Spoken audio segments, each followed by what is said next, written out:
¿Qué son los gobiernos locales? Que la Constitución del 93, con todos los efectos que se le puede achacar, empezando del retiro de la firma del exmandatario, no tiene ningún significativo que pueda retirar la firma porque sigue vigente. La autonomía que se le entrega a las municipalidades, uno de los méritos de esta Constitución es que se le confiere la autonomía política. Entonces los gobiernos locales, el día de hoy, tienen autonomía política y económica administrativa en los asuntos de su competencia. No así los gobiernos regionales cuando nacen, y posteriormente en el 2002 se modifica el capítulo 14 de la Constitución Política del Perú, y ahí se les confiere la autonomía donde se separa el Consejo Regional de la presidencia y la vicepresidencia. Se quiere hacer una especie de estructura del Estado de pequeño sin necesidad de serlo. El presidente no preside el Consejo Regional ni el vicepresidente. Está manejado y el que preside el Consejo Regional es el delegado consejero, a diferencia de los gobiernos locales. Son entidades básicas, los gobiernos locales, de la organización territorial del Estado y canales inmediatos de participación vecinal en asuntos públicos. Entidades básicas de la organización territorial del Estado. El mejor municipalista de nuestro país, el maestro Vargas Morales, decía que las municipalidades son el pie tierno de la sociedad y de la democracia. El maestro Sanilí, discípulo de Adolfo Posada, el gran fundador del municipalismo, decía que las municipalidades son el primer peldaño de esta larga escalera que nos lleva al poder. Adolfo Posada, con la sapiencia que le caracterizaba, decía que las municipalidades son el primer eslabón de la democracia. Y efectivamente, si nosotros vemos dentro de esa concepción entidades básicas de la organización del Estado, porque hemos visto tan solo, si miramos en el número, 1840 y tantas municipalidades. Entonces, es el lugar donde los vecinos pues, se sienten más cercanos. Probablemente en Lima no, probablemente más en la periferia, en provincias. Fallece una persona, aquí van a pedir en apoyos a la municipalidad por enterrar, ahí se hará una luz, ha obstruido la carretera, van a la municipalidad a decir que hay una jornada comunal para poder abrir la carretera, etc. El gobierno local se lo tiene más cercano, porque precisamente es eso, el gobierno local es el más cercano a la ciudad. La filosofía del alcalde es el buen vecino, la filosofía del regidor es el buen vecino. Lamentablemente estos conceptos se confunden, donde hay personas que más postulan por intereses personales que por intereses de servicio. La política de elección popular es una vocación de servicio. Y en consecuencia, como vocación de servicio, tiene que mirarse en esa dimensión. Hay un problema, en cual vamos a hablar aquí, hay un problema de sueldos y de dietas, que lamentablemente con el gobierno de García se logró todo, cuando dijo yo soy el funcionario más alto nivel y gano 16 soles. Los ministros no ganan 30.000, el presidente de la República dice que gana 15.000, porque se fue la Constitución en el 2812 de García, donde hubo la muchada de los alcaldes y el 30% de los regidores. Hay un gran problema de discusión. El que va a ser corrupto siempre va a ser corrupto y no va a cambiar, salvo discusiones drásticas que han encontrado una persona por dónde empezar en este tema de la corrupción, en el barrio. Sin embargo, hoy día me llamaba el alcalde de Parcoy. Parcoy es un distrito de Patás en La Libertad. Y un día le pregunté, ¿cuánto gana el alcalde? Me dijeron, 2.200. Y en Parcoy se produce oro. La empresa minera que está en saca oro. Entonces, por cada ese hombre maneja muchos miles de soles y el sueldo es 2 pesos. Entonces, son las incongruencias que tiene nuestra legislación con una política demagógica en ese tema remunerativo. A mí me alegró mucho que los ministros ganen 30.000 soles. Ustedes me dirán, está corriendo los ministros. No, porque eso significaba que los funcionarios, todos los funcionarios podían subir su sueldo. Lamentablemente llegó solamente hasta los gerentes municipales y los secretarios. A mí me parecía bien que los funcionarios, que los ministros ganen bien, porque significaba que en la carrera pública podía subir los sueldos de los demás funcionarios, siguiendo la misma concepción que dije al comienzo: revalorizar la carrera pública, hacer que los funcionarios sean eficientes, capacitados, preparados. Tenemos que ir avanzando con eso, sí, tenemos que no quedarnos solamente en ese intento que los ministros ganen 30.000 soles. Son ideas básicas de la organización territorial. El gobierno local es el más cercano que tenemos a la población. Y por eso, entre los elementos del gobierno local, tenemos el territorio, la población y la organización. El territorio es la jurisdicción donde nosotros nos encontramos.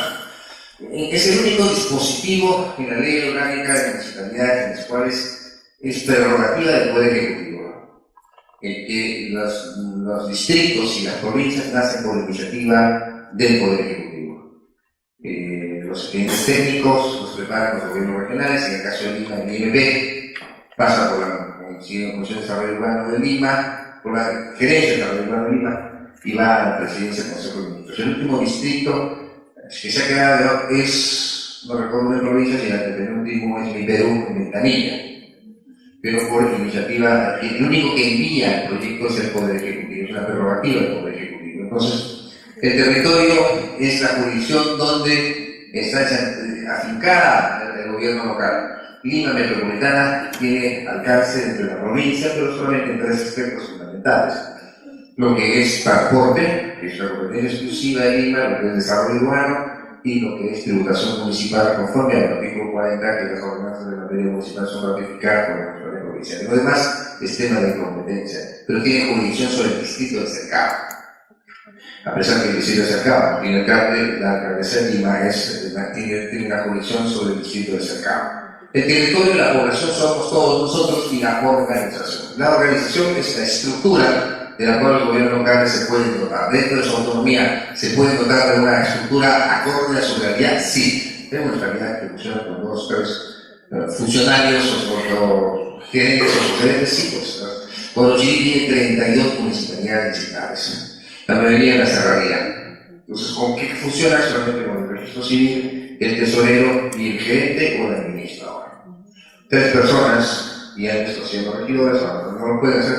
Es lo que funciona en estas municipalidades de 200, 300 personas, 200, 300, hasta 400 sufragantes. No estoy diciendo pobladores, porque probablemente pobladores podrían llegar a unos 1000. Las municipalidades provinciales y distritales son órganos del gobierno promotores del desarrollo local con personalidad jurídica de derecho público. Yo me quedo con esta definición. Órganos promotores del desarrollo, órganos del gobierno promotores del desarrollo local.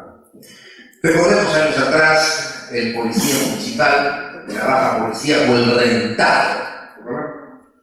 Entonces se llegaba a decir una institución, ¿no? Los chicos teníamos, mira, bien rentado, o sea, no era fastidiado. Eran las personas que a cargo dependían del gobierno local. Sorprendentemente, en la ley orgánica de municipalidades, por esos desórdenes, la única que puede crear el serenazgo es la Municipalidad Metropolitana de Lima. La Policía Municipal no tiene un dispositivo específico, no lo tiene. En la anterior ley sí la tenía. Los distritos, no hay amparo legal para los distritos para que puedan crear el serenazgo, pero se ganan en la ordenanza que tiene el rango de ley para crear el serenazgo. Pero específicamente en el capítulo especial del régimen metropolitano, dice que crea el cuerpo de seguridad y el serenazgo, dispositivo también que debería ser trasladado a la parte general de la ley orgánica de municipalidades para que puedan crear las otras municipalidades, que sí los crean, pero la base del soporte legal no lo tienen. Entonces, promotores del desarrollo local, hemos pasado de ser, sin necesidad de ser una persona que utilice términos peyorativos, quiero insultar a los gobiernos locales, desde mi punto de vista, de ser lavanderos, de recoger basura, de ver parques y jardines, hemos pasado a una concepción de gobierno promotor del desarrollo local. Esa, para mí, es una de las frases muy importantes en esta ley orgánica de municipalidades. Antes, el gobierno local hacía lo que viene haciendo ahora: barrer las calles, recoger la basura, parques y jardines, pero se limitaba a eso. Hoy en día es el promotor del desarrollo local. En consecuencia, cuando elegimos a nuestras autoridades municipales, estamos eligiendo el futuro de nuestro distrito. Por eso vemos que algunas municipalidades se meten a otros temas, a hacer obras de infraestructura, obras viales. Me parece bien en la medida que se respete el plan de desarrollo concertado, el presupuesto participativo, que se respete las disposiciones referentes a las competencias, porque muchas veces se quieren pedir competencias de los gobiernos regionales, del gobierno nacional, pero las municipalidades son órganos promotores del desarrollo local. Esto es sumamente importante. O sea, de ser cumplir una función menor, que es importante la prestación de servicios, sí. El Estado nació como prestador de servicios, sí. El Estado presta servicios, sí, por eso es un servicio del Estado. O sea, la atención al público es un servicio. O sea, pero los gobiernos locales, al ser instancias de gobierno, nos hemos convertido en promotores del desarrollo local. Dentro de esta concepción, nosotros encontramos las autonomías en las que tenemos. La primera autonomía, la autonomía política. La autonomía política tiene dos brazos. La primera de ellas, aprobar sus dispositivos, que son disposiciones de gobierno, sus actos de gobierno. Y los actos de gobierno son dos. Las ordenanzas que tienen rango de ley conforme al artículo 4 conforme al numeral 4 del artículo 200 de la Constitución Política del Perú. No son leyes, tienen rango de ley, son normas que tienen preceptos. Pues alguien quiso en algún momento, cuando salió la ley de habitaciones urbanas, sacó una ordenanza diciendo que la ley de habitaciones urbanas no es aplicable. Mentira, no son leyes, tienen rango de ley para generar su validez ante el Tribunal Constitucional. En un conflicto normativo prima la ley nacional frente a una ordenanza. La ordenanza es una norma que tiene preceptos y reglas, normas de conducta, pero no son leyes porque no nacen del órgano legislativo, y el órgano legislativo en un país unitario es el Congreso de la República. Y el segundo, los acuerdos de consejo. El acuerdo de consejo es un instrumento de gobierno, es un acto de gobierno. Lamentablemente la ley se ha malogrado cuando dice que un acuerdo se tiene que impugnar a través de una demanda contenciosa administrativa. Cara su error. Debería ser a través de una demanda de acción popular, porque es una norma inferior a una ley. Los decretos supremos se impugnan a través de una demanda de acción popular. Las leyes se impugnan a través de una demanda de inconstitucionalidad. Siguiendo el mismo criterio, los acuerdos de consejo no deberían impugnarse por demandas contenciosas, porque los acuerdos de consejo no resuelven actos administrativos. El artículo 148 de la Constitución Política del Perú establece que, agotada la vía administrativa y que todo cesado, tenemos que ir a la vía contenciosa administrativa a través de la demanda correspondiente. Entonces, no es un acto administrativo, es un acto de gobierno. Los acuerdos de consejo no resuelven actos administrativos. La instancia administrativa en sede municipal se aborda con la decisión que adopte el alcalde, conforme lo establece el artículo 6, el artículo 20, el numeral 33 y el artículo 51 de la misma norma. Y segundo brazo, elegir a sus representantes cada cierto tiempo. Cuando digo cada cierto tiempo, es porque antes eran 3 años. En la Constitución del 93 eran 5 años. En el Congreso Constituyente de la Constitución del 93 venía la no reelección de los alcaldes desde la autógrafa, desde la iniciativa de la comisión, perdón. Venía la no reelección, pero cuando entra al pleno, y el pleno pues miren los intereses y dice que plasma la reelección indefinida todavía. Entonces pues tenemos, no tengo nada contra ellos en lo personal, tenemos un señor Miyashiro, 20 años, tenemos un señor Mucho Bueno, 16 años, tenemos un señor Felipe Castillo, que es de Huaraz, que es de Caguas, de Marcara, distrito de Caguas, que ha estado 16 años y que sale de los olivos porque ya no lo reportaba por el tema del escándalo del hospital y de la universidad, porque si no se hubiera reelegido. Y eso es malo. Disculpe el término, se castra generaciones. En 20 años, ¿cuántas generaciones de personas mayores han pasado a mejor nivel? Entre ellos hispanos. ¿Y cuántas generaciones de jóvenes han cumplido 18 años? 20, 16 generaciones. ¿Y cuántas generaciones han nacido? Y no es posible que en una localidad en 20 años, 16 años no se generen nuevos liderazgos. Y no estoy hablando solamente de jóvenes, perdón. De jóvenes, de personas de mediana edad, de personas mayores que han dejado su actividad pública o su actividad privada y quieren ser servidores de su comunidad. ¿Y por qué no pueden generar su liderazgo? O sea, si plasmamos la reelección indefinida, obviamente y vamos a tener los mismos corchos de siempre, que para sacarlos es bien complicado. Es bien complicado, porque tienen toda la logística a su cargo. Entonces, elegir a nuestras autoridades cada cierto tiempo. Y digo, cada cierto tiempo, decía 3 años, ahora es 4 años, pero la Constitución del 93 decía 5 años. Estamos planteando que sean 5 años y no la reducción definida. Ojalá lo podamos aprobar, pero con este Congreso tengo mis dudas. Bueno, si el Congreso de la República se pone las pilas y sale otro presidente, distinto a los que hemos tenido, de repente podríamos, vamos a hacer mayorías y si ya se pueda aprobar temas importantes. La económica. Este es un tema sumamente importante. La económica tiene también 2 brazos. Crear tasas, contribuciones, arbitrios y derechos mediante ordenanzas. O sea, el Consejo Municipal los crea. 3 brazos. Crear sus tasas, contribuciones, arbitrios y derechos. Primer brazo. Segundo brazo, administrar sus propios ingresos, desde el impuesto predial, el impuesto a la cabal, el impuesto automotriz, impuesto a las embarcaciones de recreo, impuesto a los tragamonedas, etc. ¿Correcto? Los impuestos que ingresan y que los impuestos son confiscatorios. Y administrar las transferencias que reciben del gobierno nacional. El Fondo de Compensación Municipal es el que más conocemos, el famoso Fondo Común. Cuando nace el Fondo Común era 80-20. 80 para gastos corrientes y 80 para obras y servicios y 20 para gastos corrientes. En la época de la salud Vázquez, vinculado a los alcaldes, nuevos vecinos, se va a 30-70, 30 para gastos corrientes. Gastos corrientes son gastos administrativos, pasa por personal.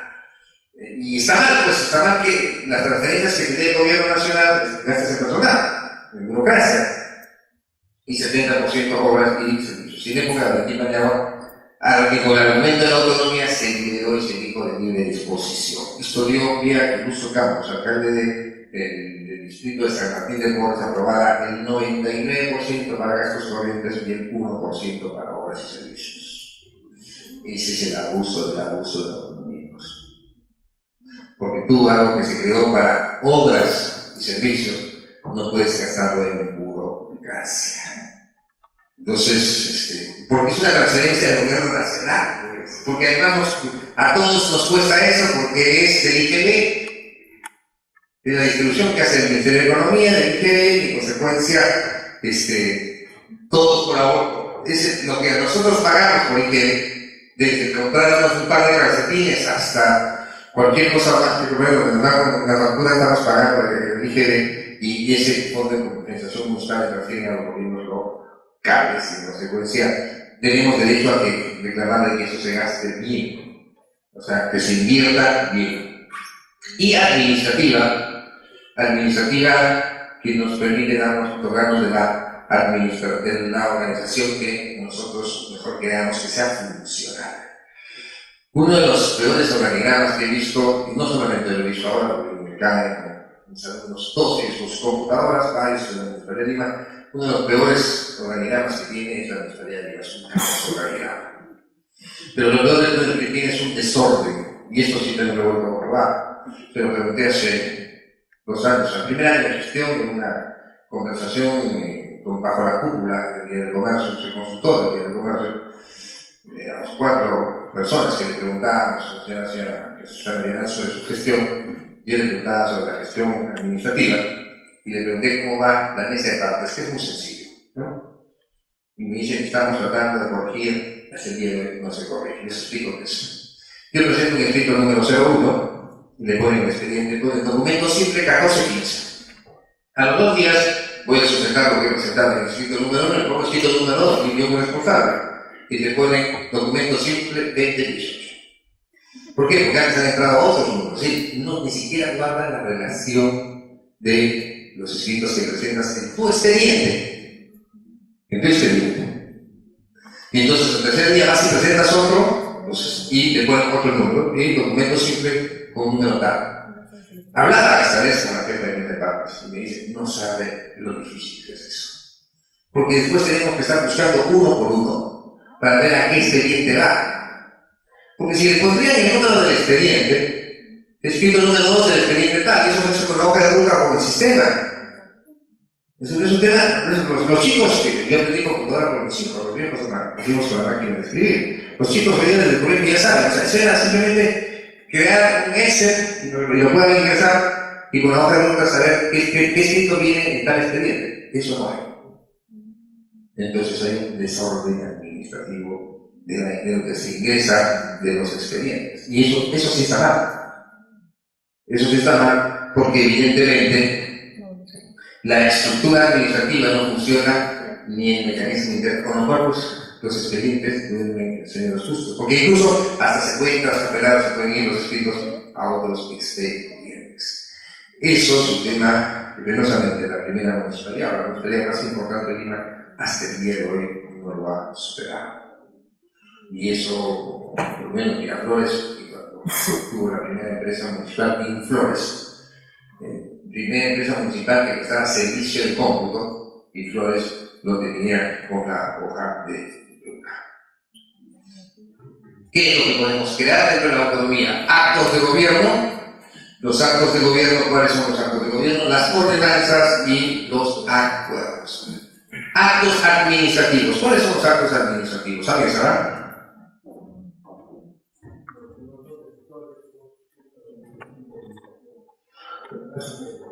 ¿Usted está seguro? Actos administrativos. ¿Qué es el acto administrativo?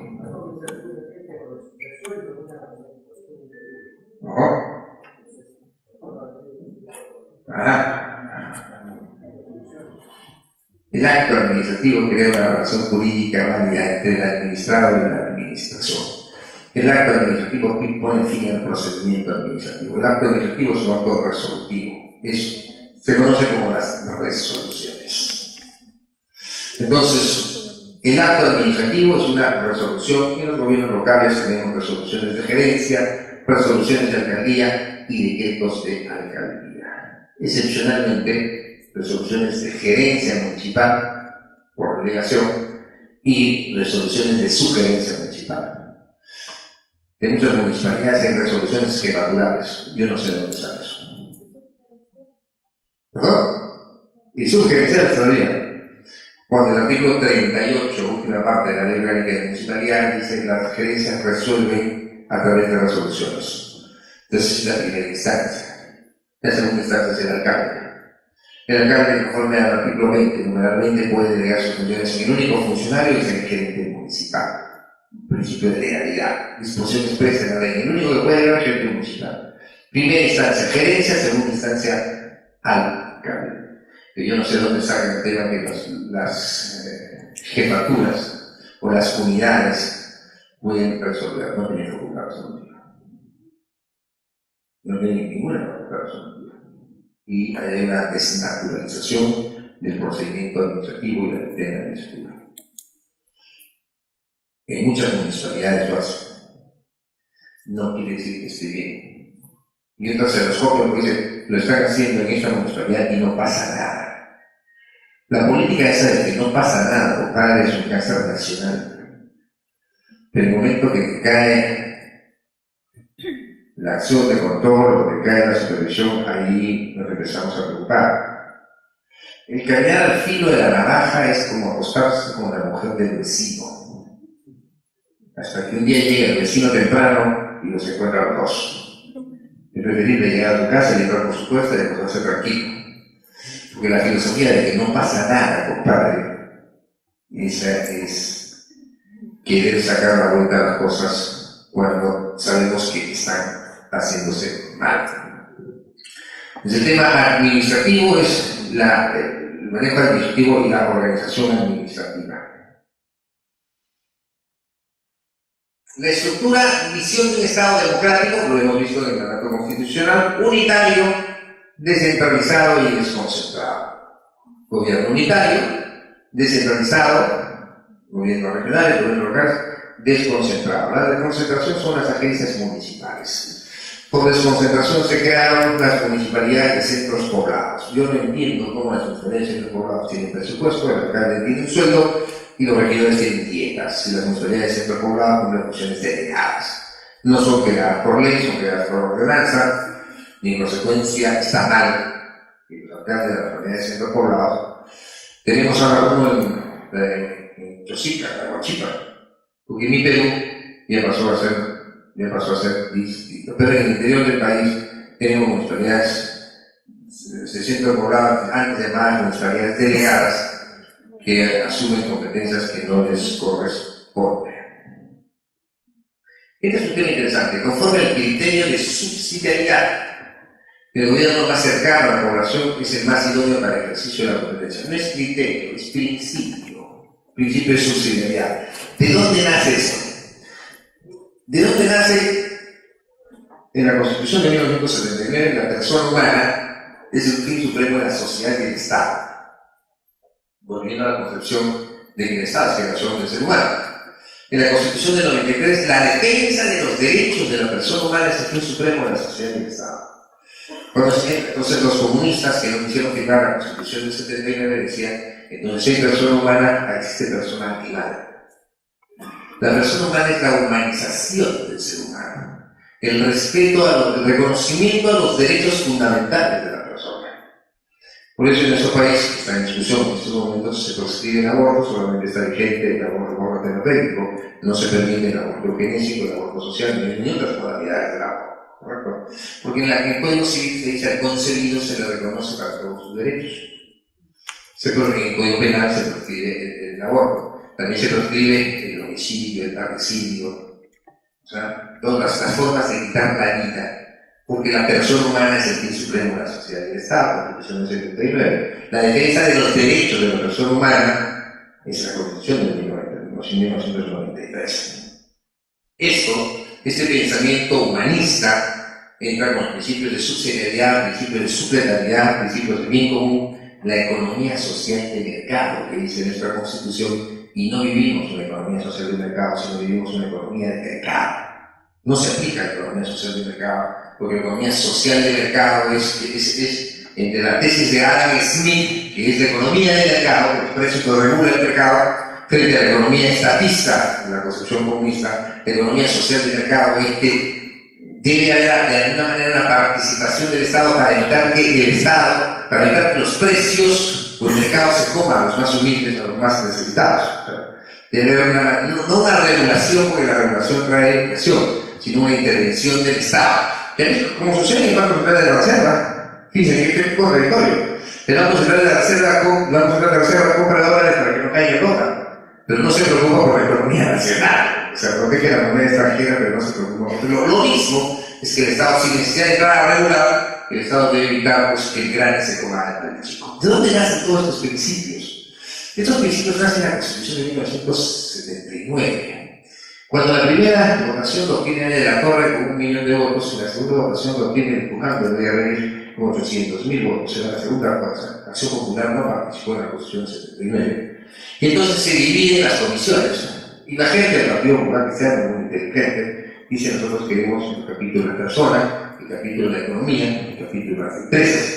Y ahí introducen estos conceptos: Alaiza, Polado, Bobby Ramírez del Villar, Antonina Espinosa Lana, gente muy... Y también tenían el lado Alberto Correjo Chávez, que venía de la democracia cristiana. Entonces, esta concepción social de la Iglesia nace del tomismo de Santo Tomás de Aquino, introducidas en nuestra Constitución del 79 y recogidas en la Constitución del 93. Por eso nuestra concepción es humanista. Esta concepción, que no es el dogma de fe de la Iglesia Católica, sino es el mensaje social de la Iglesia, lo aplica Konrad Adenauer en Alemania después de la Segunda Guerra Mundial. Hoy día hemos visto cómo es Alemania, por lo menos a través del fútbol. Y lo que ha logrado, por disciplina, lo mismo ha logrado como país, después de haber sido arrasada en la Segunda Guerra Mundial. Lo puede decir, ¿no? Su industria automotriz y su industria cervecera está manteniendo Europa. En la crisis europea es el mejor país de Europa. O sea, la forma como han aplicado estos principios instaurados por Konrad Adenauer para poder sacar adelante su país. Entonces, la concepción que nosotros tenemos es una concepción humanista. Y entre esa concepción humanista, el principio de subsidiariedad es el gobierno más cercano a la población es el más idóneo para ejercer la competencia, lo que decía al comienzo. El gobierno nacional no debe asumir competencias que pueden ser cumplidas por los gobiernos regionales, y estos no deben hacer lo que puede ser ejecutado por los gobiernos locales. Entonces el principio de subsidiariedad dice: papá gobierno